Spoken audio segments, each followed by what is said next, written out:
Suppose 20 years ago somebody had hatched the idea that I would really like to ban cheap energy. I'd really like to control everybody's appliance purchases. I'd really like to tell everybody where they can go. And basically, I'd like to have dictatorial control over everything. Well, it's not going to fly. No, everybody would think you're a nut and would ignore you. But fast forward 20 years, that's what's happening. The publicly funded establishment in the West is so large and powerful. It is able to impose and enforce the official consensus on climate through its control of schools, universities, government, and much of the media. State broadcasters like the BBC exclude climate skeptics. Broadcasting regulatory bodies forbid private stations from disseminating skeptical views, threatening them with having their broadcasting licenses revoked.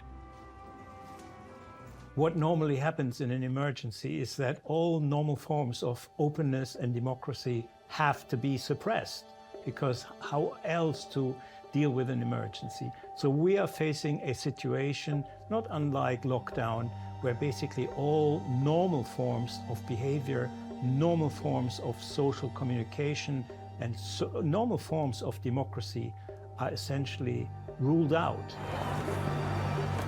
Activists are even calling for any skepticism to be criminalized. In certain jobs and professions, it is now dangerous to express dissent on climate.